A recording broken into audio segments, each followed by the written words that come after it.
Buenas tardes, 20:07 minutos. Damos comienzo a un nuevo ciclo un nuevo programa, un nuevo episodio, como se dice ahora, de Plaza Mansilla acá por la radio streaming de Canal 11. Estamos a horas de que se dé inicio a la sesión en el Senado de la provincia, en donde el gobierno va a tener un triple triunfo, por decirlo de alguna manera, con la media sanción de la reforma previsional, del proyecto de reforma del sistema previsional en Entre Ríos. ¿Por qué decimos triple triunfo? Bueno, porque hay tres aspectos en los que el gobierno finalmente impuso su voluntad sobre un tema muy sensible, sobre un tema tan sensible como viejo y un problema también tan sensible como la cantidad de años en el que se intenta abordar y no se aborda, o se ha mencionado, o se ha reconocido como problema, pero no se han propuesto soluciones. Uno de los triunfos que va a tener el gobierno mañana cuando la vicegobernadora Alicia Luani dé la orden de que se vote, tiene que ver con que va a poner a prueba nuevamente, va a ratificar el gobierno mañana la mayoría que tiene en el Senado. Cuerpo legislativo que asumió en minoría. Recordemos, el gobierno tenía 8 senadores y el peronismo tenía 9 senadores. Bueno, la senadora por Feliciano Gladys Domínguez hizo un bloque unipersonal, pero en los proyectos más importantes viene apoyando al gobierno. De hecho, el quiebre del bloque, el primer elemento que daba a pensar de que el oficialismo se iba a quedar con la mayoría en el Senado fue aquel proyecto de Oser, donde, bueno, se transformó IOSPER en OSE. Estamos hablando de la obra social de la provincia. Bueno, mañana la senadora Gladys Domínguez va a acompañar el proyecto y le va a dar un triunfo legislativo al gobierno provincial. Ese es el primer triunfo, ¿no? Ya veremos después los análisis que vendrán sobre la cuestión política. El segundo triunfo es un triunfo económico.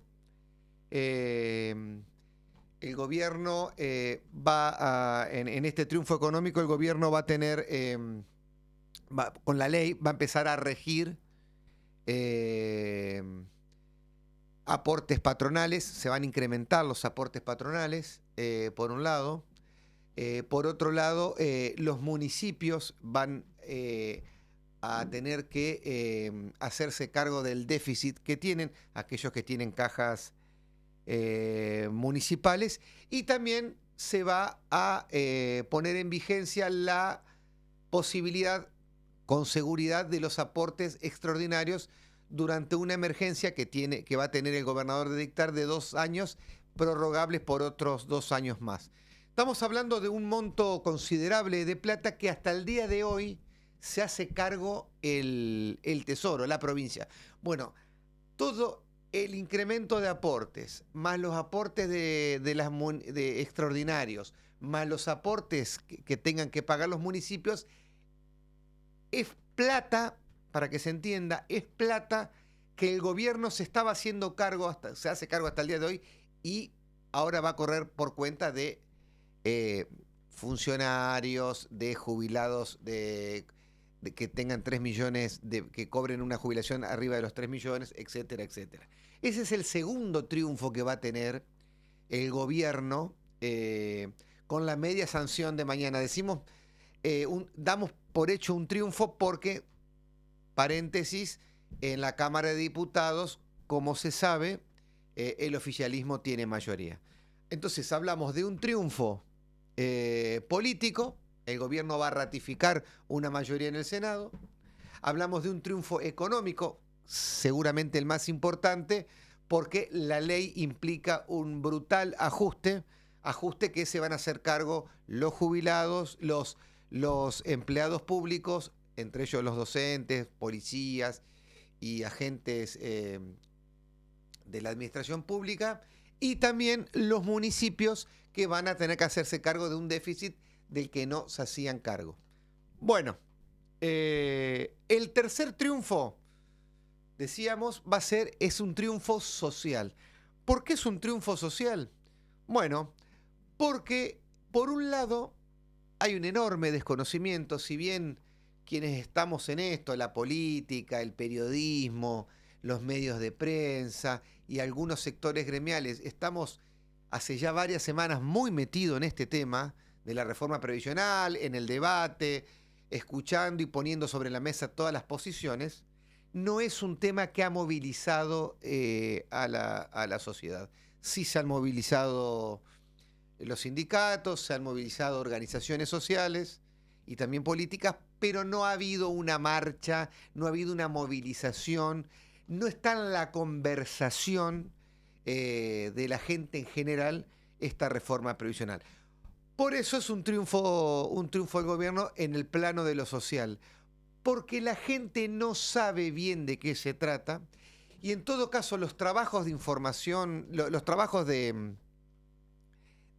opinión pública le dan al gobierno un apoyo a esta reforma previsional. Yo creo que acá hay un gran trabajo de comunicación en donde la gente que más o menos ha escuchado en algún medio o ha leído o ha sobrevolado el tema, ha tomado como propio el argumento que el gobierno muy bien comunicó en este trabajo de comunicación, creo muy preciso, bueno, es un tema en donde los entrerrianos nos estamos haciendo cargo de la jubilación de un sector muy pequeño de la sociedad. Es decir, que todos los entrerrianos en realidad nos estamos haciendo cargo de un sector que es el sector público, y esto no es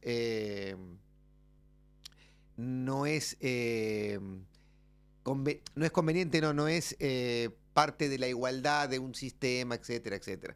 Bueno, creo que el gobierno lo ha notificado muy bien, lo ha expresado, lo ha comunicado muy hábilmente, y por eso en los trabajos de opinión pública la reforma previsional tiene una mayoría de aceptación que los que están en contra. Entonces hablábamos de estos tres triunfos: el político, el social y el económico. Acá nos anotábamos unos números para abordar en otro momento, pero muy interesantes, sobre todo en la parte económica, ¿no? De esta plata que la provincia hasta el día de hoy pone y dejaría de poner en una parte. ¿Qué significa esta reforma previsional, por ejemplo, para los municipios que tienen cajas municipales? Bueno, estos son los números a marzo. Son números a marzo. Concordia va a pagar más de 380 millones de pesos. Concepción del Uruguay, 260 millones. Y Paraná, 1.150 millones. Estamos hablando de plata que estos municipios, por citar tres ejemplos de las ciudades más grandes, van a tener que poner todos los meses a el Tesoro Provincial. Esta es la parte que, por supuesto, va a traer inconvenientes a estas administraciones municipales, ¿no?, que van a dejar de contar con esta plata, porque además el proyecto implica que cualquier deuda que se genere quedan a tiro de retenciones vía coparticipación, o sea que el gobierno sí o sí va a cobrar.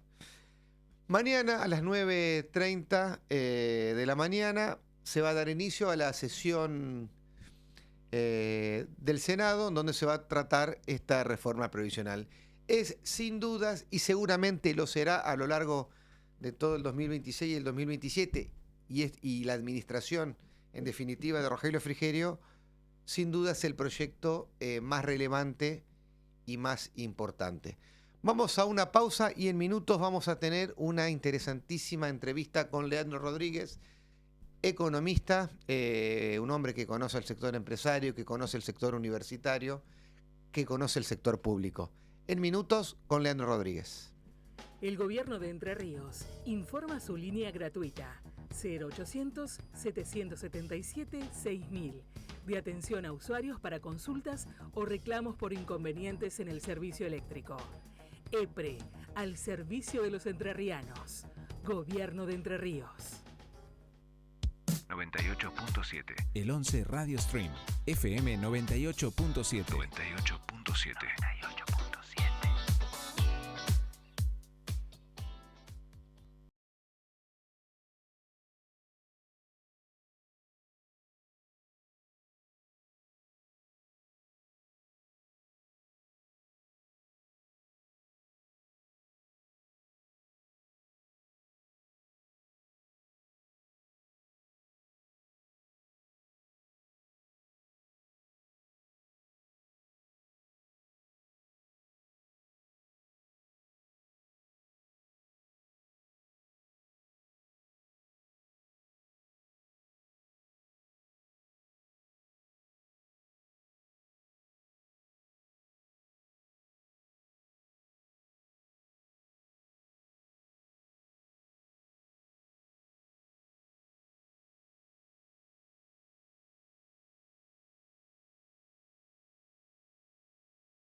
98.7. El 11 Radio Stream. FM 98.7. 98.7.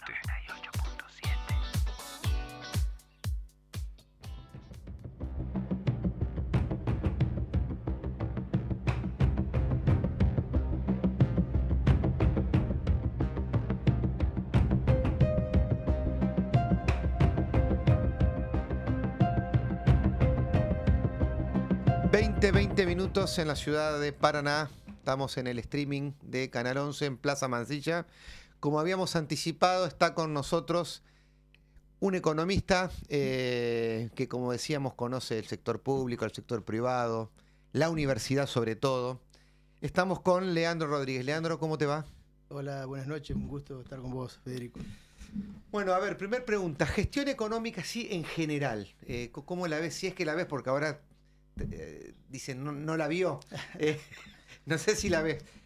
Bueno, un análisis general, resumidamente, de cómo estás viendo la situación económica nacional y provincial. Mira, en términos nacionales, me da la impresión de que el gobierno está armando el esquema financiero para afrontar el 2027 con los menores sobresaltos posibles. Creo que tiene las condiciones como para lograrlo. Digamos, hay por lo menos elementos importantes que auguran que el gobierno tiene la capacidad de controlar la principal variable que genera incertidumbre en todo proceso de estabilización, y especialmente en Argentina, que es una economía bimonetaria, que es el tipo de cambio. Entonces, si vos dólar mirás, estable. Claro, tener el dólar estable te garantiza manejar las expectativas y lograr un proceso de desinflación sostenido. Es decir, los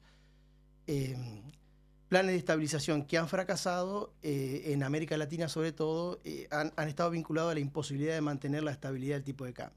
Entonces el gobierno tiene algunos elementos de política propia que ayudan en ese sentido, como es el superávit fiscal, superávit fiscal primario, un ordenamiento monetario, existe una cobertura sobre los pasivos monetarios y la base monetaria muy amplia, en los últimos 20 años la más amplia que se ha visto en la Argentina.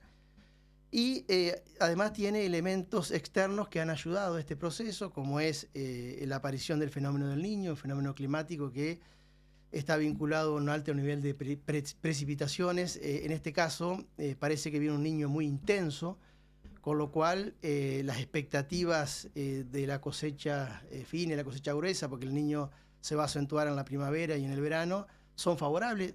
También hay sectores que van a sufrir porque esto genera inundaciones importantes, pero en general el Niño se asocia a buenas campañas agrícolas y eso despeja uno de los principales problemas, que es la capacidad del agro de generar divisas. Y además de eso está también la guerra de Estados Unidos con Irán, que ha aumentado los precios del petróleo y de los commodities en general. Y eso, un país que se ha transformado en superavitario gracias a las inversiones que ya venían de antes y que se continuaron en vaca muerta, y eso, digamos, profundiza la capacidad del gobierno por aprovechar ese crecimiento de las exportaciones hidrocarburíferas, sobre todo el petróleo, que es el 80%, el gas un poco menos. Entonces, esos dos elementos ayudan, y eso, vos fíjate que en los últimos 5 meses el gobierno tuvo un superávit comercial de 11.700 millones de dólares, es decir, el mismo superávit que tuvo en todo el 2025 lo tuvo en los primeros 5 meses del 2026, y con una expectativa de crecimiento del año que viene más o menos de un 3%, que no es una tasa explosiva, con lo cual tampoco es de esperar que haya un boom importador. De manera que hay elementos que permiten pensar que el gobierno puede controlar el tipo de cambio. Ahora, eso no quiere decir que no haya riesgos. Hay riesgos que son importantes. Uno de los riesgos es que tenemos una deuda pública elevada. La deuda pública hoy ronda más o menos consolidada entre el Banco Central y el Tesoro el 70% del PBI. Y eso significa que hay inversores que están colocados en pesos. Ha crecido bastante la deuda pública en pesos en virtud de la capitalización de intereses, ¿no? Y bueno, y si esos inversores ven que hay riesgo de devaluación o hay algún factor que genere un problema en los emergentes, como ha pasado en el último mes, que la Argentina depreció su moneda un 7% desde abril hasta hoy, también como otros emergentes por el fortalecimiento del dólar.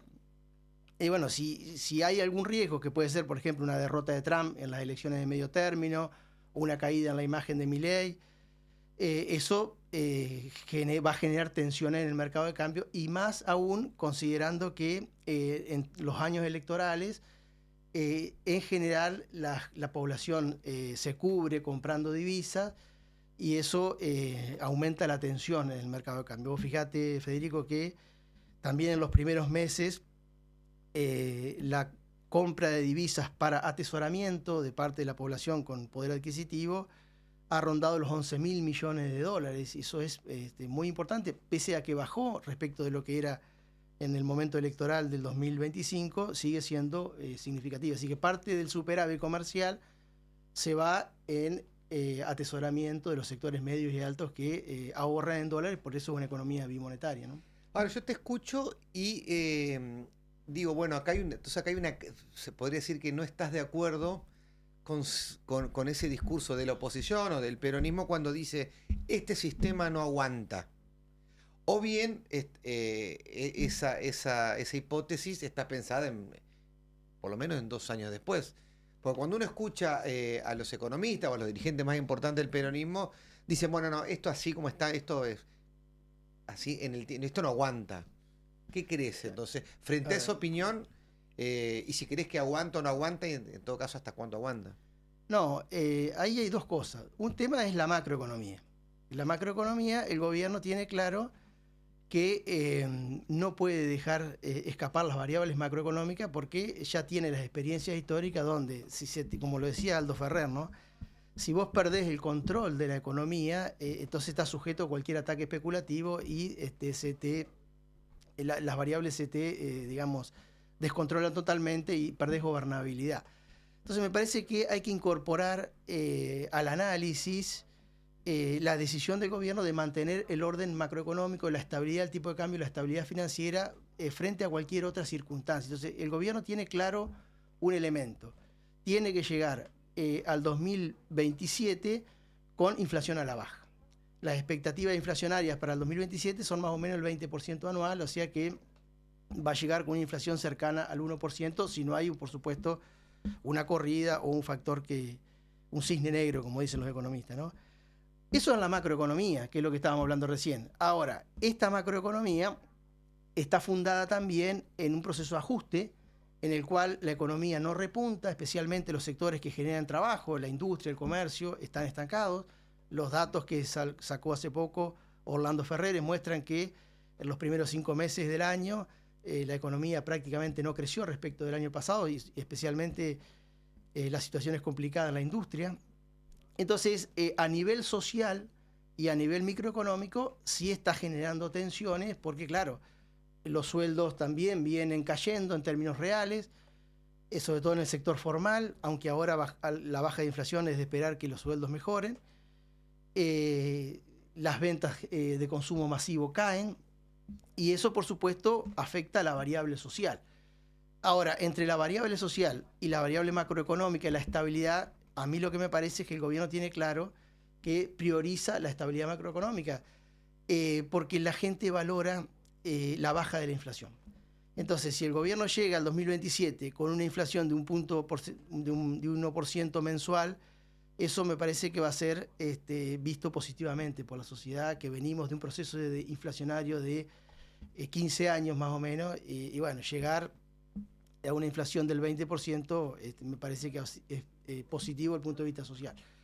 ¿Y eso a costa de qué? Bueno, como pasó en la convertibilidad, probablemente a costa de un mayor desempleo, a costa de pérdida de trabajo formal, de un cambio en la composición de la ocupación, es decir, aumenta el empleo informal, el Uber, el Rapipago y demás, en desmedro del empleo formal. Fíjate vos que se han perdido unos 200.000 puestos de trabajo, si tomamos la serie desestacionalizada que el mismo gobierno publica en el Ministerio de Capital Humano, desde noviembre de 2023 hasta hoy, con lo cual la ecuación es mantener el orden macroeconómico a costa incluso de afectar a ciertos sectores sociales, el sector público ni hablar, los empleados públicos y el empleo privado formal, ¿no?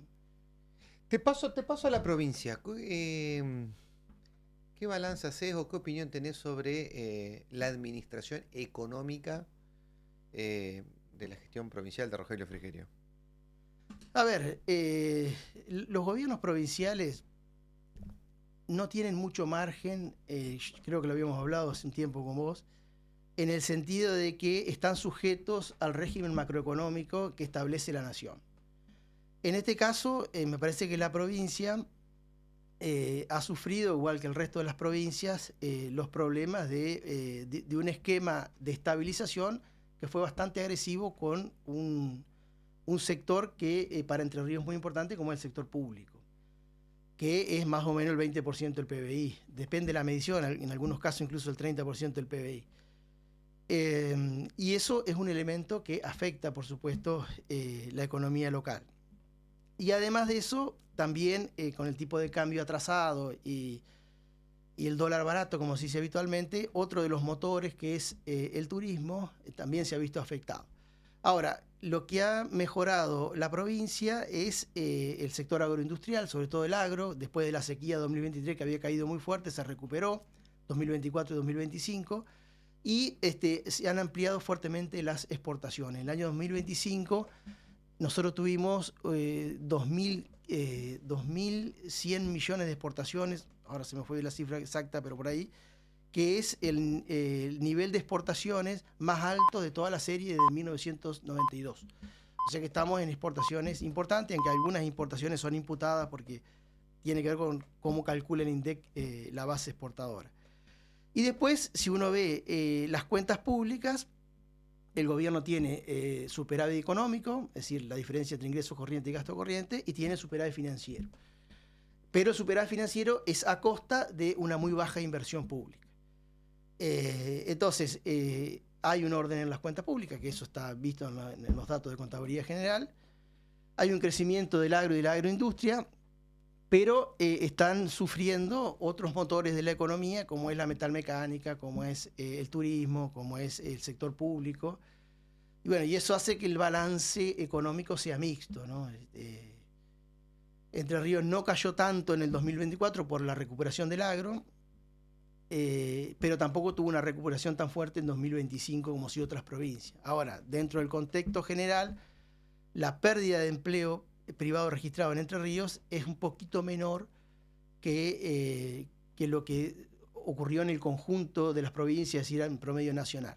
Con una cuestión importante, que es que Paraná, la localidad de Paraná, el Gran Paraná, ha tenido una resiliencia importante y se ha despegado un poco de otros aglomerados, manteniendo el nivel de empleo formal, aunque en los últimos meses, igual que todos, con la recesión de comienzo de este año ha caído, pero Paraná ha traccionado hacia arriba el empleo registrado, especialmente a partir de mantener el empleo en la construcción, y en eso me parece que ha sido un factor importante el despliegue de la obra pública. Paraná es una ciudad que destina 1/4 del presupuesto municipal a obra pública, lo cual es muy alto en relación a otras municipalidades.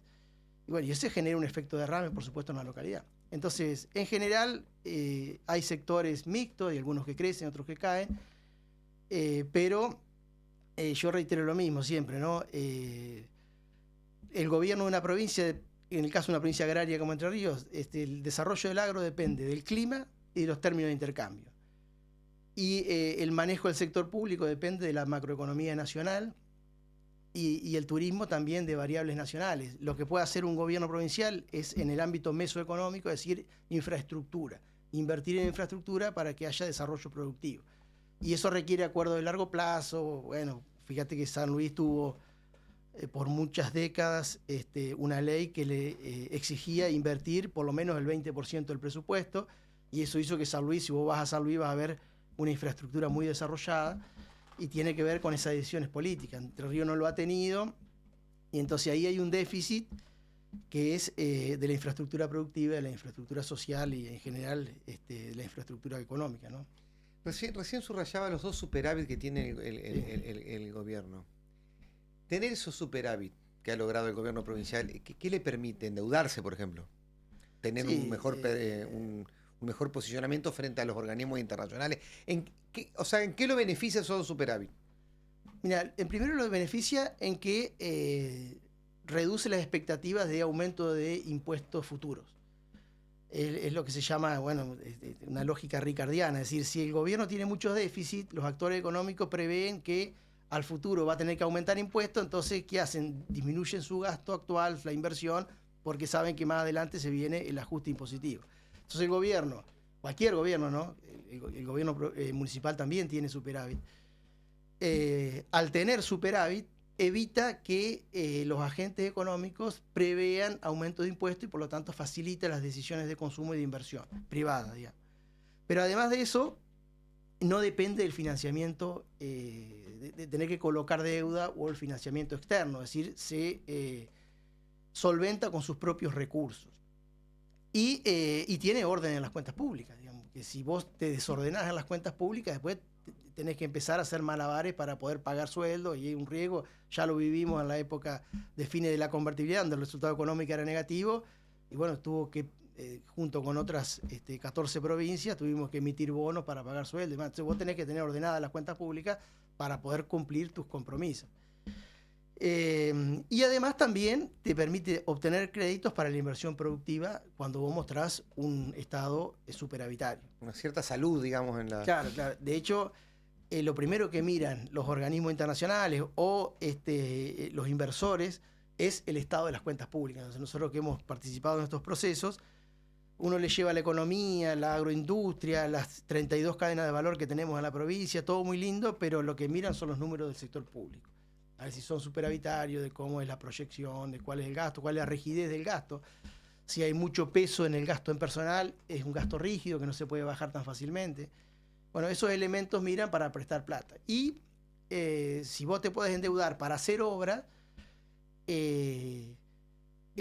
no está mal que haya un déficit financiero, no económico, sino financiero, porque en definitiva vos podés tener gastos de capital por encima de tus ingresos y eso lo cubrís con deuda porque se supone que después esa inversión en equipamiento o en infraestructura va a redituar en mayores ingresos para el Estado y vos vas a poder pagar, como el túnel, por ejemplo. Entonces el Estado se endeudó, también recibió plata de nación, cobraba unas tasas particulares, invirtieron en el túnel Santa Fe y Entre Ríos, pero después el túnel se repagó solo y quedó un remanente, digamos, con los peajes. Bueno, la lógica de la inversión productiva es esa. Vos podés tener déficit, te financiás y después la mejora en la productividad que te genera esa nueva infraestructura te permite recuperar ese dinero invertido y pagar la deuda. Esa es la lógica. Ya han pasado más, se ha consumido más de la mitad del mandato de Rogelio Frigerio. Como economista, ¿vos qué esperabas una gestión de este tipo como la está llevando adelante Frigerio, que es economista? ¿O pensabas que ibas a hacer otra cosa? Siempre midiendo el contexto, ubicándonos Claro, en el contexto nacional y la dependencia de la provincia con nación, ¿no? Sí, a ver, la verdad que no esperaba muchas modificaciones ni otra cosa. Y basta mirar los últimos 30 años de gestiones provinciales, no solo en Entre Ríos, digamos. Poco los gobiernos provinciales se adaptan a los esquemas que gestionan los gobiernos nacionales. Le pasó incluso a Gustavo Bordet. Y tienen que hacer políticas en función de esos esquemas macroeconómicos. Lo que me parece que está faltando en Entre Ríos es un acuerdo político de mediano y largo plazo para que haya un desarrollo de la infraestructura productiva. Hace cuántos años que estamos hablando del cierre norte, por ejemplo, en términos energéticos, para que puedan ir empresas a instalarse en esa zona que es bastante postergada en la economía provincial.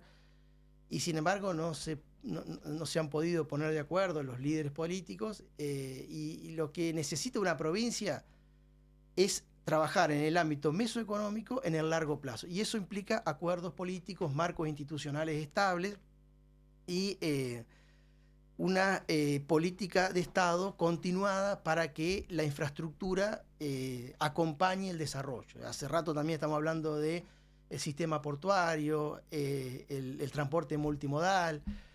Bueno, y todos son problemas que los distintos gobiernos no pueden enfrentar. Algunos invierten más, otros invierten menos, pero no hay un acuerdo de largo plazo que esté anclado en un proceso de inversión productiva que genere infraestructura para el desarrollo. Me parece que incluso hay algunos estudios de la Comisión Económica para América Latina que muestra de que provincias como las nuestras, que tenemos saldos exportables y tenemos actividad productiva relevante, nosotros somos la provincia donde mayor peso tienen las cadenas agroindustriales y eso es una gran oportunidad, sobre todo con el acuerdo con la Unión Europea. Bueno, la inversión sostenida en infraestructura podría generar una tasa de crecimiento entre el 2 y el 4% anual por sí sola en el mediano y largo plazo. Entonces, eso requiere acuerdos. Bueno, y esto es una responsabilidad de la dirigencia política, buscar esos consensos y planificar el desarrollo de la infraestructura en el mediano y largo plazo, ¿no? O sea, hablas de acuerdos políticos y aparece este problema, ¿no? Este debate de la reforma previsional, que estamos ahora de que el gobierno tenga un triunfo, que calculo que es un triunfo definitivo porque tiene mayoría ahora en el Senado y las tiene en la Cámara de Diputados. ¿Por qué no se pusieron de acuerdo? Porque hay un dictamen de minoría del PJ, es decir que no hubo un acuerdo tampoco político en un tema súper sensible y que también tiene varios años, ¿no? Que siempre se está mencionando, siempre se está haciendo referencia a un tema que hay que resolver, no se resolvió y ahora, bueno, aparece un proyecto pero no hay acuerdo. ¿Qué crees que pasó ahí? ¿Crees que pudo haber una reforma, un proyecto de reforma previsional mejor en un acuerdo? A ver, ¿Cómo miraste todo este debate? Es un debate súper interesante. No soy experto en temas previsionales, pero hay una cuestión global que es, afortunadamente, ¿no?, el aumento de la expectativa de vida. En los últimos 30 años ha crecido a nivel mundial, en 10 años la expectativa de vida. También, por supuesto, eso afecta a la Argentina. Estamos en un entorno de post-transición demográfica, la gente tiene pocos hijos. Nosotros en Entre Ríos y en Argentina en general estamos por debajo de la tasa de reemplazo en cantidad de hijos por mujer en el ciclo de vida. La tasa de reemplazo 2,1, estamos en 1,4 por ahí. Y bueno, y eso implica que los viejos afortunadamente viven más años, hay que sostenerlos, pero eso tensiona los regímenes previsionales. Entonces, eso es lo que llama el aumento de la tasa de dependencia adulta. Bueno, todos acuerdan de que alguna solución había que encontrar, y bueno, y después está la letra fina. Hoy estaba leyendo el comunicado del PJ, que me parece razonable el planteo. Sobre todo, me parece que afectar a los municipios no es una buena idea, en el sentido que los municipios, primero, son los que menos gastan. La estructura del gasto, tanto nación, provincia como municipio, los municipios son los que están en la frontera, porque atienden al vecino en forma directa, pero a su vez son los que menos ejecutan los gastos, porque los municipios ejecutan, el gasto total de los municipios es el 3,4% del PBI. Es decir, que eso significa el 8% del total del gasto público a nivel nacional, contando provincia, nación y municipio. Y vos estás afectando los ingresos municipales, que son los que más demanda tienen, y a su vez los que menos ejecutan el gasto. Hay una muy poca descentralización del gasto. Y sobre todo en Entre Ríos, donde los municipios también tienen que hacerse cargo de obras sanitarias, de la infraestructura urbana, de atender necesidades urgentes de la población. Entonces me parece que ahí se podría haber buscado alguna otra solución que evite restarle fondos a los organismos municipales, que reitero, no son de los que más peso tienen en el gasto a nivel agregado, pero en definitiva están aportando para este proyecto. Y bueno, y después siempre hay debate y discusiones. El justicialismo, el partido al que yo pertenezco, digamos, tiene una postura clara en ese sentido, y me parece que el comunicado que sacó hoy es adecuado. ¿Conocés al empresariado entrerriano? ¿Qué hace o no hace? ¿O qué hizo o debió hacer? Digamos, en estos, pongámosle, 40 años de democracia, digo, para tomar el último periodo democrático. En Entre Ríos, ¿eh? Sí, en Entre Ríos. A ver, nosotros tenemos un empresariado, lo conozco, hemos hecho algunas investigaciones, unas que hemos publicado sobre el imaginario empresarial, que está muy vinculado, es decir, el centralismo que se advierte en las gestiones provinciales, municipales, también ocurre a nivel del sector privado. Y por ahí los empresarios de las provincias también miran mucho lo que ocurre en Buenos Aires. Esa agenda nacional. Sí, esa agenda nacional. Y no defienden tanto los temas regionales. La importancia que sería tener un acuerdo, una región centro sólida, fuerte, con un empresariado que priorice la nación. Porque ¿qué pasa con Entre Ríos, con Córdoba y Santa Fe? Nosotros generamos divisas a través de la agroindustria, para que terminen esas divisas siendo consumidas en Buenos Aires, que es la típica ciudad consumidora, y que además, como tiene un nivel de ingresos per cápita muy alto, dolariza sus ahorros, y en definitiva las divisas que nosotros generamos terminan siendo, si vos querés, entre comillas, aprovechadas por la ciudad de Buenos Aires, que es la ciudad más rica. Bueno, ahí hay que disputar. El Banco Central es una institución súper centralista, al contrario de lo que pasó en Estados Unidos, donde hubo una descentralización muy importante de la Reserva Federal, que fue creada en 1913. Nosotros tenemos un Banco Central centralista que no tiene en cuenta las situaciones regionales. Alfonsín trató de modificar esa situación estableciendo encajes diferenciales por zonas desfavorables. Entonces, si vos estabas en Jujuy, los bancos podían prestar más porque tenían un encaje más bajo, y de esa manera desarrollaba o contribuía al desarrollo productivo jujeño, digamos. Bueno, en este caso, ese tipo de instituciones federales me parece que es una cuenta pendiente para los empresarios, apalancarse más en el territorio. De todas maneras, yo creo que el empresariado entrerriano es un empresariado inversor, que tiene una conducta vinculada a sus localidades, pero por ahí lo que nosotros notamos también es que le falta un poco de animarse a aliarse más con el Estado, a buscar alternativas de desarrollo, a pensar en temas más estratégicos, no solamente la vieja agenda de flexibilización laboral, baja de impuestos, baja del gasto público, que es una agenda que aparece siempre en todos los foros. Bueno, hay una agenda también tecnológica que el Estado puede acompañar, hay una agenda de infraestructura productiva. Vos fijate que nosotros tenemos dos sectores muy importantes en Entre Ríos, como es la avícola o el arrocero, que somos potencia a nivel país y también a nivel global. Nosotros en la industria avícola, que ha crecido en los últimos 25 años de manera extraordinaria, en los 90 prácticamente no exportaba y ahora tenemos un nivel de exportaciones que es casi el 2% mundial. Y eso se desarrolló de la mano de un acuerdo entre los empresarios avícolas, que son empresarios relativamente nuevos, el Estado, los sindicatos, los engordadores, las granjas, tuvieron retenciones que le bajó el costo de los alimentos, tuvieron préstamos bicentenarios, y bueno, y ellos invirtieron, ampliaron las plantas, generaron tecnología, y hoy en día somos fuertes en ese sector que genera mucho trabajo. También en el arroz, nosotros tenemos el 85% de la molienda. Nosotros vendemos snack de arroz. A mí, yo voy, qué sé yo, a Córdoba y entro a un kiosco y veo una bolsita de snack de arroz y me pongo orgulloso porque es entrerriano. Bueno, me parece que en otros sectores, sobre todo la ganadería, la agricultura, por ahí falta ese dinamismo, ¿no? Nosotros producimos el 7% de la soja, pero la molienda es menos del 1%, tenemos muy poca diversificación para producir biocombustible. Tenemos plantas, pero es muy en cuentagotas.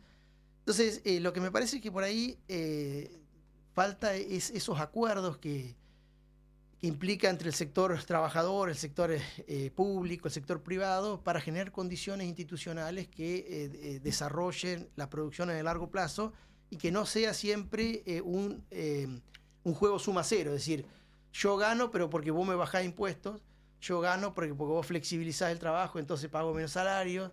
Es decir, que sea un juego sumar, digamos. Y ese tipo de articulación por ahí es la que a mí me da la impresión de que no está tan presente en el empresariado. Una última pregunta, como integrante de la comunidad académica de la universidad, estás en UNER. Sí, exactamente. En Ciencias Económicas de la UNER. Sí. ¿Qué aporta y qué tiene para aportar la universidad en todo esto que has comentado en la entrevista, en el sector productivo, en el dinamismo económico de Entre Ríos? Bueno, la universidad lo primero que aporta es calificación, formación de recursos humanos para aumentar la productividad. Nosotros hemos hecho un estudio con Gabriel Weyman, con Ignacio Truco, en el cual mostramos que el ingreso incremental que genera la Universidad Nacional de Entre Ríos en virtud de la formación de profesionales y de técnicos supera, en valor actual, la inversión que hace el gobierno en la universidad. Es decir, que la universidad es rentable, genera más ingresos de lo que invierte y por lo tanto tiene un valor actual neto positivo. Y eso implica que la universidad aporta conocimiento a través de los recursos humanos para incorporar y asimilar las nuevas tecnologías. A ver, Federico, es un absurdo pensar que un país se va a desarrollar en el mundo de la cuarta revolución tecnológica si no forma y prepara sus recursos humanos. Hay que ver lo que está haciendo Estados Unidos, hay que ver lo que está haciendo Europa. Entonces, la universidad, como primer elemento clave, es que aporta los recursos humanos para incrementar la capacidad de asimilar la tecnología, y eso beneficia el conjunto de la sociedad, es decir, lo que se llama externalidades positivas. No solamente se beneficia la persona que va a la universidad, sino que como permite incorporar nuevas tecnologías, aumenta el crecimiento y genera un efecto dinámico sobre el resto de los sectores también. Es decir, que esto es ganar, ganar. Y además de eso, la universidad crea conocimiento a través de la investigación, genera transferencia de conocimiento a través de la extensión. Y bueno, cualquier experiencia exitosa de los países llamados desarrollados o los países ricos han tenido, las universidades, el sector científico-tecnológico han tenido un rol fundamental. Y eso es innegable hasta tal punto de que incluso países que tienen un PBI per cápita apenas un poquito más alto que la Argentina, como puede ser Turquía o Polonia, están invirtiendo en educación más superior, ¿no? Más de lo que invierte la Argentina. ¿Y por qué? No es porque les gusta gastar la plata o tirar la plata, lo hacen porque saben que eso les rinde en crecimiento, en capacidad de incorporar tecnología, que es la única forma de crecer sustentablemente en el largo plazo. Por lo tanto, lo que puede aportar el sistema científico-tecnológico es darle sustentabilidad al crecimiento y una sociedad más equitativa, porque además el sistema universitario es un elemento de movilidad social ascendente, mejora la cohesión social, facilita la gobernabilidad. Lamentablemente, creo que el gobierno no ha visto lo que implica el sistema universitario, ha tenido una política negativa porque ha priorizado el superávit fiscal a cualquier costo. Y ese tipo de elemento, incluso organismos como el FMI dice, bueno, hay que cuidar la calidad del gasto. Vos podés ajustar, pero tenés que ver dónde ajustar para no perjudicar el crecimiento futuro. Porque si vos producís menos técnicos, menos profesionales, vas a tener menos oportunidades de crecer en el futuro. Y esto es una cuestión que está probada a nivel mundial. Entonces, me parece que ahí hay un error del gobierno nacional. Leandro Rodríguez, muchas gracias. Gracias a ustedes. Vamos a una pausa y enseguida con la segunda entrevista, ya más mirando a la sesión de mañana en el Senado, pero también al radicalismo. El Gobierno de Entre Ríos informa su línea gratuita 0800-777-6000 de atención a usuarios para consultas o reclamos por inconvenientes en el servicio eléctrico. EPRE, al servicio de los entrerrianos. Gobierno de Entre Ríos.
...55 Plaza Mansilla por radio streaming de Canal 11.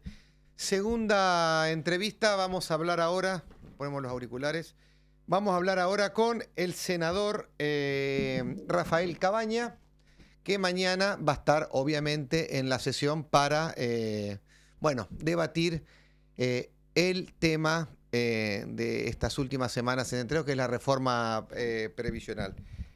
¿Lo tenemos en línea? Sí, ahí está. Senador, ¿cómo le va? Hola Federico, muy buenas noches. Saludarte a vos, saludarte a tu equipo de trabajo y obviamente a todos los seguidores y oyentes y televidentes de tu canal.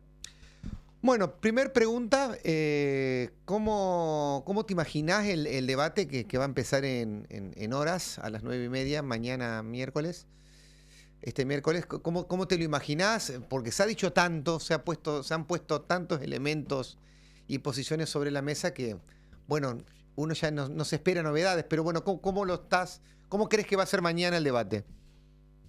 Bueno, creo que va a ser un debate abierto, como se ha dado el proceso de elaboración del dictamen que proviene o que tiene como base el proyecto del Ejecutivo, un debate donde es a puertas abiertas y donde se va a demostrar una construcción colectiva del dictamen que tiene su base, su sustento en una decisión del gobierno provincial que se inició con vectores, que se generó a través de esos vectores una invitación institucional, que se realizaron aportes, que se hizo un proyecto, que se presentó el proyecto un viernes 22 de mayo, que después del proyecto se hizo ronda de audiencias con distintos actores, representantes de trabajadores, de jubilados, de entidades relacionadas con la justicia, con la legislatura, y mañana se llega con un dictamen o con dos dictámenes, uno proveniente del justicialismo y uno proveniente, como decía, con base en el proyecto oficial, donde ambos reconocen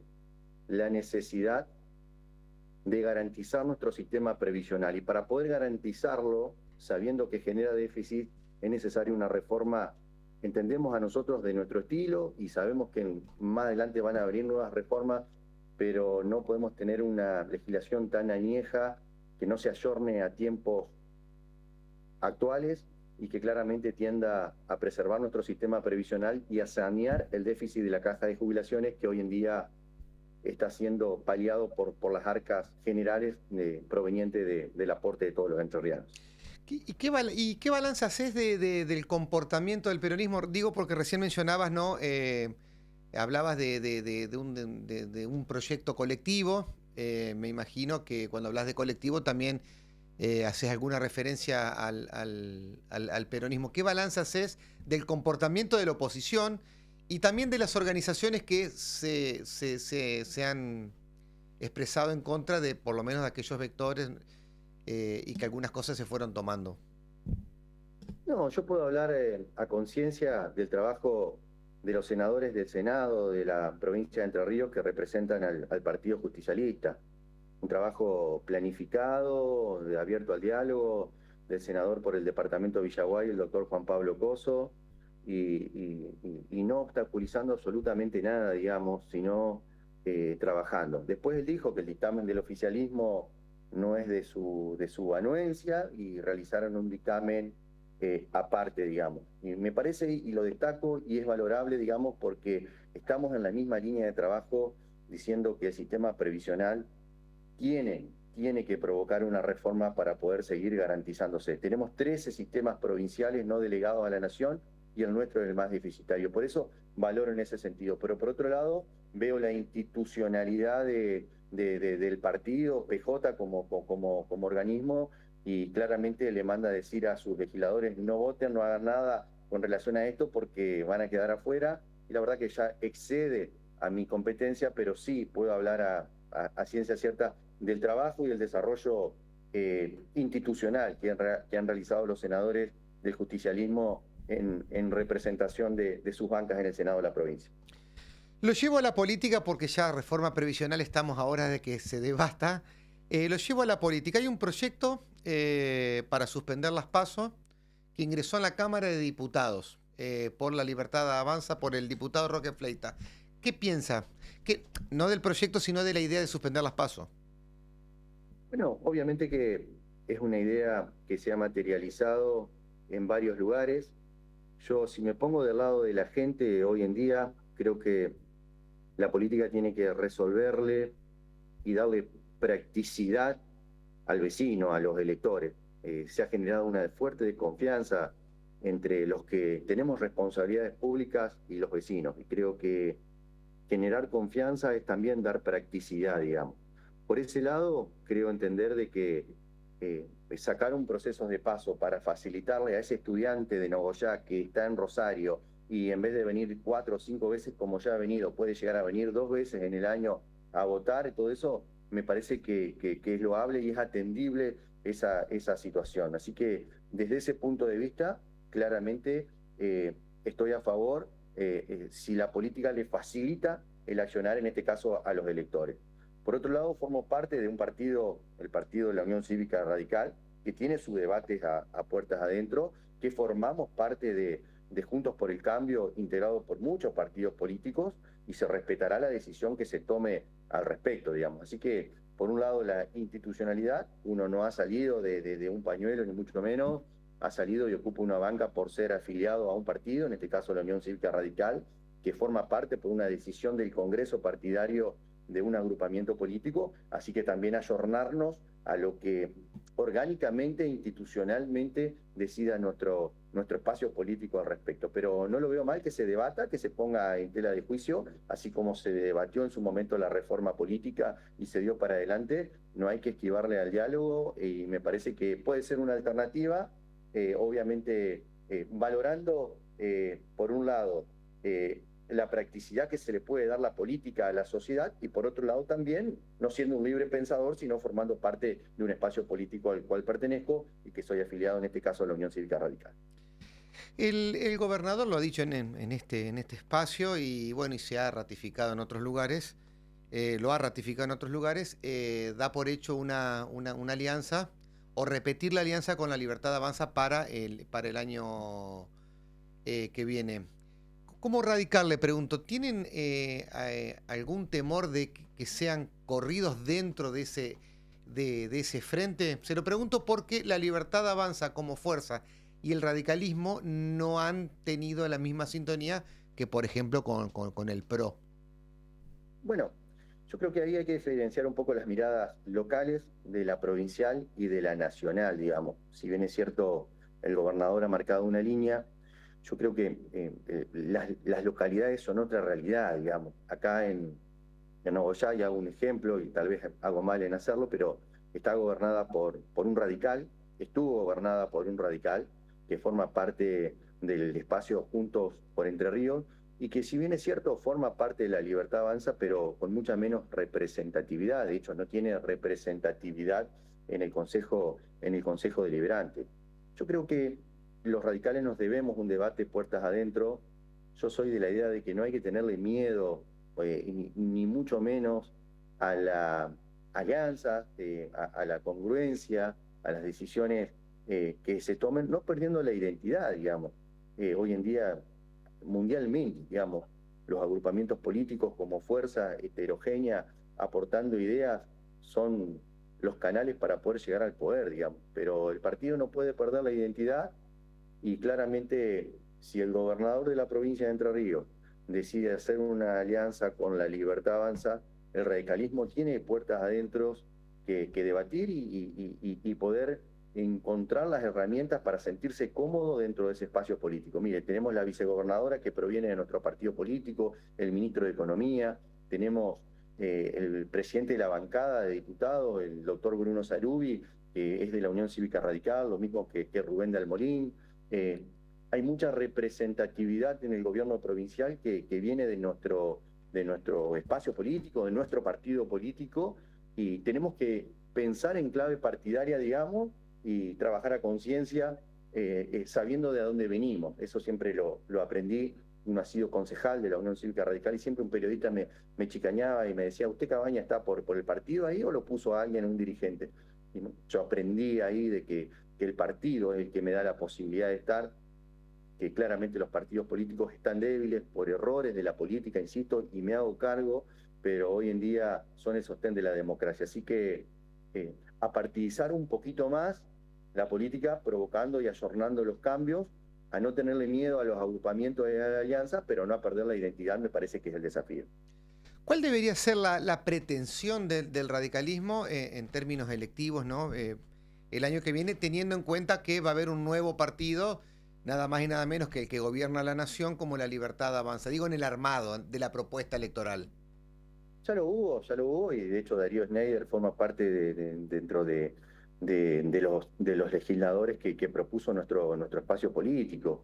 Me parece que hay que volver y tratar de calar un poco más en la sociedad, generar un poco más de empatía, con propuestas que se ayornen, digamos, y ahí ver qué espacio ocupa cada uno. Pero me parece que los tiempos digitales, los tiempos de salud mental, los tiempos de ludopatía, los tiempos que realmente está atravesando hoy la sociedad no están siendo valorados o en la vanguardia de decisiones públicas, digamos. Y ahí tenemos que estar como partido planteando ideas. Capaz que es una utopía lo que digo y capaz que vos, Federico, me estás diciendo, che, pero ¿qué va a pedir el radicalismo? 5 o 6 legisladores y va a volver siempre lo mismo y le van a dar 3 o 4 y van a quedar muchos enojados.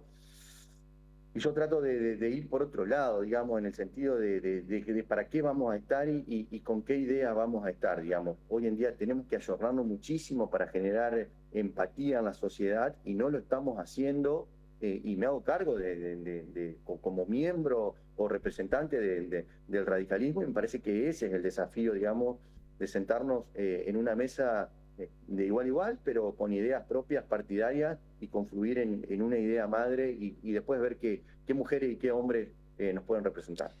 La vicegobernación, teniendo en cuenta que Rogelio Frigerio va por la reelección, ¿no se toca o crees que puede llegar? No es una decisión que te puedo decir, Federico. Me parece que sería hasta, me parece que no, será parte en su momento de ver cómo confluyen. Nos debemos los radicales un congreso partidario, ratificar o no los acuerdos y todo, digamos.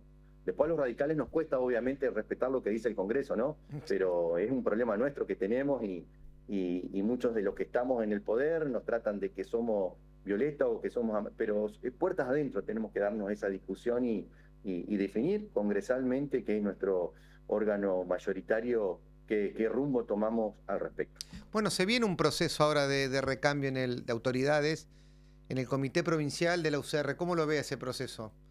Me parece que se truncó, se llamaba un congreso y... Se bajó... Se bajó el congreso, se mezclaron temas, unos relacionados con aporte, y entonces medio que no se dio esa posibilidad. Me parece que si tiene intención la presidenta actual del partido de acortar el mandato para que no coincida con un año electoral, me parece totalmente saludable, digamos, y tenemos que ser más prácticos. Si todos estamos de acuerdo en eso y ella quiere renunciar y todo, pero no decir, che, no se puede porque el Congreso me están violando la norma. Me parece que hay que encontrarle practicidad, pero bueno, en ese vagón del tren me subo para ser práctico y, insisto, estar pensando en clave de sociedad, en clave de las complejidades y las problemáticas que atraviesan hoy. Me parece que es fundamental para acercar nuestro partido, que ha sido tan importante a lo largo y a lo ancho de nuestro país, en nuestra historia, para tener feeling y poder ser servidores de soluciones desde lo público. Última pregunta y no le esquive, ¿eh? Rafael Cabaña, 2027. No me diga que falta tiempo, que... No, dígame... No, quédese tranquilo que le voy a dar una buena respuesta. A ver. Te voy a dar una buena respuesta. No, yo me siento cómodo y útil en el departamento, digamos. Obviamente a mí siempre me gustaron los consensos, digamos, pero estoy haciendo todo lo necesario para seguir en el departamento de Nogoyá, trabajando en ese sentido, preocupado por la infraestructura, atendiendo, sabiendo que falta mucho, pero bueno, puede ser un desafío estar ocupando el Senado de la provincia. Senador, muchísimas gracias por atendernos. Un abrazo, Federico, saludos a todos, gracias a vos. 21:09 minutos, ya venimos con Juan Cruz Varela y un informe interesante sobre las tierras en Entre Ríos. Chao, Fede, gracias. Chao.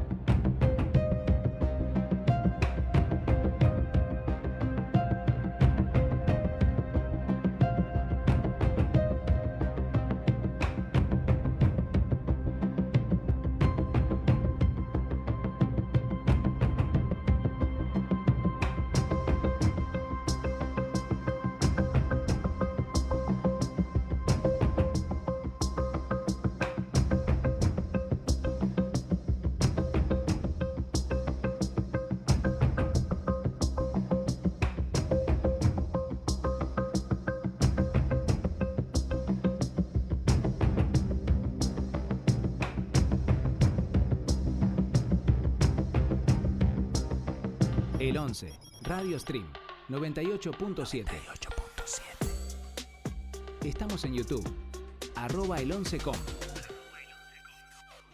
Estas vacaciones, el plan perfecto está acá en Interlagos. Parque aéreo, tirolesa, inflables, shows de personajes, gastronomía y drugstore. Probá las nuevas bicicletas acuáticas a partir del 4 de julio. Todos los días de 10 a 18 horas. Para más información, nuestro Instagram, @interlagos.entreríos. Te esperamos.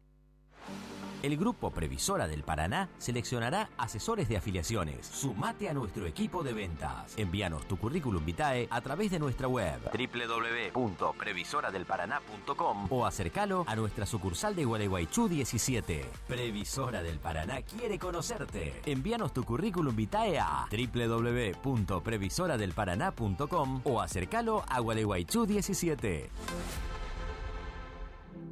En el islote Curupí ya pasaron miles de estudiantes, vecinos, vecinas y turistas de todo el país. Hoy, esta iniciativa educativa y turística de Paraná precisa de tu ayuda para seguir creciendo. Hagamos lo posible. Sumate con tu donación, alias islote.curupí. El 11 Radio Stream 98.7. Donde ves y escuchás todas las voces. El 11 Radio Stream.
Radio Stream 98.7. donde ves y escuchás todas las voces. Todas.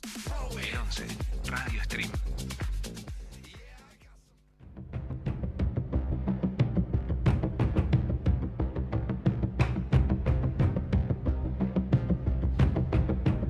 A 15 minutos, seguimos en Plaza Mansilla por radio streaming de Canal 11. Estamos con Juan Cruz. Juan Cruz, ¿cómo andamos? Muy bien. ¿Todo bien? Bien, muy bien, muy bien. Tema de hoy, venta de tierras. Sí, no sé si así. tan venta de tierras, Sí. sino la posibilidad de venderle tierra al extranjero. Exactamente. ¿Estás al tanto del proyecto que el gobierno ha dado en llamar inviolabilidad de la propiedad privada? Sí, estoy al tanto. Todos sabemos que la Constitución garantiza pero la el propiedad gobierno privada, lo... Pero Sí. el gobierno quiere avanzar en un proyecto que tiene dos cuestiones esenciales. Una es la facilidad para venderle las tierras a extranjeros o la flexibilización. Y por otro lado, castigar, por ejemplo, la toma de tierras en barrios populares o la penalización de aquellos que usurpan terrenos o tierras y demás. Nosotros nos vamos a meter en la parte de la tierra, de la extranjerización de la tierra, porque me parece que es algo que puede tener consecuencias preocupantes y que me parece que es parte del modelo del gobierno nacional. Y en Entre Ríos tenemos antecedentes anteriores a la era Milei, por decirlo de alguna manera. Sí, Tonkin, acá en el Departamento de La Paz. Bueno, antes de llegar a eso, lo que busca este proyecto es modificar una ley del año 2011 que se llama Ley de Tierras, que lo que establece es que dentro del Estado, dentro del territorio de la República Argentina, no puede haber más de un 15% de tierras rurales en manos de extranjeros. Y dentro de ese 15%, una misma nacionalidad no puede tener más del 30%. Es decir, está limitada la extranjerización a ese 15%. Y eso rige para los 3 niveles del Estado. Y después hay otra premisa, que es que no puede haber un titular extranjero en algunas zonas específicas. Zonas núcleos, estamos hablando que son las zonas productivas más importantes, pero tampoco en las zonas ribereñas o de espejos de agua. Por eso es importante este proyecto y nos atañe a la provincia de Entre Ríos. Lo que buscan con este proyecto básicamente es eliminar ese tope, ese 15% de extranjerización de la tierra, para, vaya uno a saber con qué objetivo, que no es el que declama el gobierno, digamos. Y es algo que es importante porque no se puede tomar de manera aislada, porque estamos hablando de que se da en un paquete que viene desde el RIGI, después la modificación de la ley de glaciares, ahora el super RIGI, es decir, un llamamiento a la inversión extranjera que también vienen a afectar los recursos naturales. Por eso también hay que enmarcarlo a este proyecto en ese proyecto político que viene y económico que viene instrumentando el gobierno nacional. Esto también el gobierno lo había planteado en el decreto 70/23, que está en la Corte Suprema de Justicia de la Nación. Bases. No, primero en el decreto 70. Y que después se transforma en ley base. Claro, bueno, esto no entró en la ley bases, ¿por qué? Porque en el decreto 70 se incluyó, fue judicializado por un grupo de excombatientes de Malvinas que advertían ya la posibilidad de perder soberanía, sobre todo en los cursos de agua y sobre todo sobre el agua dulce. Gran tema y gran recurso que tenemos. Exactamente. Bueno, eso fue ese artículo, el que derogaba esta ley, fue declarado inconstitucional por la Corte Suprema fue declarado por un tribunal y está en la Corte Suprema con el paquete de inconstitucionalidades que contempla el decreto 70. Y también Macri ya había flexibilizado la ley de tierras para cambiar las bases de cálculos y también permitir la venta de tierras a ciudadanos o empresas extranjeras. El gobierno insistió en el Consejo de Mayo y ahora vuelve con este proyecto que bueno, con una redacción que tiene en algún punto algunos nombres propios. Porque, por ejemplo, limita la venta de tierras a estados extranjeros y a organismos o empresas estatales. Vamos, algo que parece orientado a China, digamos, claro, que es un comprador potencial, que tiene muchas ganas de hacer pie en América Latina, bueno, que ha tenido una entrada en la Argentina y demás. La propiedad de los campos en la Argentina es uno de los fenómenos que tiene este problema que viene a limitar la ley de tierras. Por un lado, bueno, estados como China, India, Luxemburgo, Arabia Saudita son algunos de los que tienen tierras en la Argentina, los que más la nacionalidad que predominan en la extranjerización son Estados Unidos, Italia y y España. Y en cuarto lugar aparecen empresas radicadas en paraísos fiscales. Ah, bien. Con lo cual, la trazabilidad de quiénes son los dueños también es más difícil y sobre todo también determinar si son empresas. Bueno, con los dueños de los campos argentinos. también es difícil saber. Exactamente. Digo campos, por no decir tierras, porque como son siempre sociedades anónimas que integran prestanombres en muchas ocasiones. En Entre Ríos, por ejemplo, eso sucede muchísimo. Sí.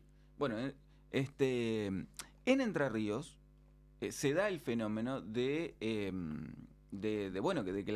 propiedades de campos en manos de corporaciones. Teníamos el caso de Douglas Tompkins en La Paz. Santa Elena. Sí, en Santa Elena, efectivamente. Eran tierras que habían pertenecido, si mal no recuerdo, al complejo frigorífico en algún momento. Bueno, es la estancia de Santa Sofía, sí. Bueno, y después, yo, la verdad, hoy no he podido rastrear quiénes son efectivamente los dueños de esas tierras, de quién se quedaron con esas tierras después que murió Douglas Tompkins. La viuda de Tompkins lo vendió. Vendió todo, sí. Pero no se desconoce el paradero de los dueños. Yendo a Entre Ríos, el año pasado el CONICET elaboró un mapa interactivo sobre la extranjerización de tierras. El estudio dice que más de 13 millones de hectáreas en todo el país están en manos de extranjeros. Esto representa el 5% del total, con lo cual el argumento del gobierno de que quiere flexibilizar se cae, porque si estamos en el 5% y hay posibilidades de vender hasta el 15%, no hay un problema en eso. Ese 5% representa el territorio de la provincia de Santa Fe, por ejemplo, para tomar una dimensión. Y el 10% restante representa el territorio de la provincia de Buenos Aires. Es como tener el territorio de la provincia de Santa Fe y la provincia de Buenos Aires en manos extranjeras, para tomar dimensión de cuánto es lo que se permite. Claro, es muchísimo. Y hay zonas estratégicas en el río, sobre todo en comunidades, localidades ribereñas, en donde está el río Paraná, donde hay puertos, donde hay zonas fronterizas o territorios con recursos mineros muy importantes. Y por eso decía también esto de el modelo del gobierno, un modelo productivo extractivista que apunta a la inversión en minerales, en desarrollo petrolero, pero también alrededor de los puertos y del agua dulce, o el uso del agua. Bueno, todo eso es parte de esta discusión. Entre Ríos tiene una tasa bastante baja de territorio en manos de extranjeros, es el 3 y pico %. Lo que predominan son capitales uruguayos y capitales chilenos, en el norte sobre todo, por el tema de la pasta de celulosa. La otra cuestión es que el mayor propietario de tierras extranjeros tiene 6.000 hectáreas, no le puedo decir quién es porque nadie... parece el secreto mejor guardado en esta provincia. Un solo tipo o una sola figura dueña de 6.000 hectáreas. Al tope del ranking está La Paz, el departamento de La Paz. Otra vez. Hoy cumplimos años, 191 años. Muy bien, bueno, feliz cumpleaños a toda la comunidad paceña. El 8% del territorio rural de La Paz está en manos extranjeras. ¿El cuánto? 8, casi 9%. Otra vez. Se desconoce el... Sí, pero otra vez al río, ahí. Después, en Gualeguay también, 8,5%. Otra vez al río. Que es la zona rural más importante, más grande de la provincia. Sí, y también Concordia, el 5,6% del territorio está en manos de ciudadanos extranjeros. Otra vez, también mucho uruguayo. Claro, ¿no hay un registro concreto o en todo caso un registro que no se quiere mostrar? Bueno, o que es difícil llegar. La Ley de Tierras creó este registro en el año 2011, que es la base que se usó para hacer el interactivo, este mapa interactivo que se puede consultar. Es cuestión de Google. Pero ahí no dice Juan Cruz Varela, dueño de. Ahí no. Ahí hay que rastrear. Dice Sociedad Anónima Agro tanto. Eso hay que rastrearlo en los registros públicos o de propiedad inmueble o de los registros de catastro, y es más difícil de acceder a esos registros. Paraná tiene bajísima incidencia de extranjeros en el territorio, menos del 1%. Y eso también tiene un impacto en algo de lo que vos estabas hablando recién con Leandro Rodríguez, que es el tema productivo. Porque ha cambiado la matriz. La matriz productiva. No la matriz, pero sí el modo el esquema productivo en la provincia. Porque Entre Ríos perdió en 30 años, hasta el último censo, de ahí para atrás, en el año 2018, Censo Nacional Agropecuario, la mitad de las explotaciones agropecuarias que tenía. ¿Cómo que las perdió? Pues se perdieron, cerraron. Había 27.000 explotaciones agropecuarias en 1998 y en 2018 quedaban 13.800. Lo que pasó fue que se concentró. Es decir, se perdieron pequeñas explotaciones y quedaron muy pocas grandes. Porque también lo que se nota es que los niveles de producción no registran caída, pero el 8,2% de las explotaciones productivas concentran el 60% de la tierra. Es decir, la tierra en pocas manos, con el impacto del éxodo de las familias, la pérdida de puestos de trabajo y las mutaciones demográficas que se han registrado en los últimos años por la incidencia de la cantidad de gente del campo que se traslada a las ciudades, con todo el impacto que eso genera en términos urbanos también y en términos económicos y laborales. Así que bueno, todo eso está en discusión en un proyecto que se va a debatir el próximo jueves en el Senado. Todo parece indicar que se va a aprobar. Que se va a aprobar. Por lo tanto, en la Cámara de Diputados también se va. Por lo tanto, también en la Cámara de Diputados. El dato que rescata el CONICET es que ellos dicen definir qué es lo que se vende y qué es lo que no se vende y bajo qué reglas se venden las tierras en algunas zonas del país. No es una cuestión administrativa, dicen los investigadores del CONICET, sino que lo que está en discusión es el acceso a los recursos que son centrales para la vida cotidiana y también para cualquier proyecto de desarrollo como comunidad o como proyecto de desarrollo de país. Por eso, en un momento de presión creciente sobre estos territorios, bueno, desarmar las protecciones legales no es una herramienta o un mecanismo neutral que está ejerciendo el Estado en favor de corporaciones o terceros países.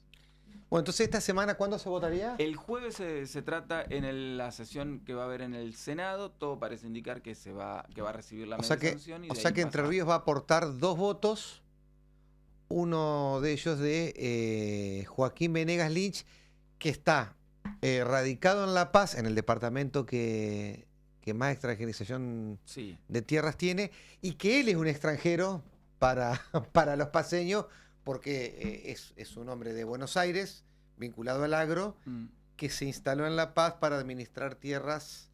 De un extranjero que era Tompkins. De un extranjero que era Tompkins. El otro voto, bueno, lo va a aportar seguramente la libertaria Romina Almeida.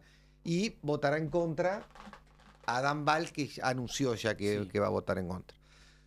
Bueno, interesantísimo el tema. 21:30 minutos y con esto cerramos esta edición de Plaza Mansilla, que ya es el segundo martes, el nuevo día y hora. Hasta la próxima semana, martes a las 20 por radio streaming de Canal 11. Juan, nos vemos. Hasta luego.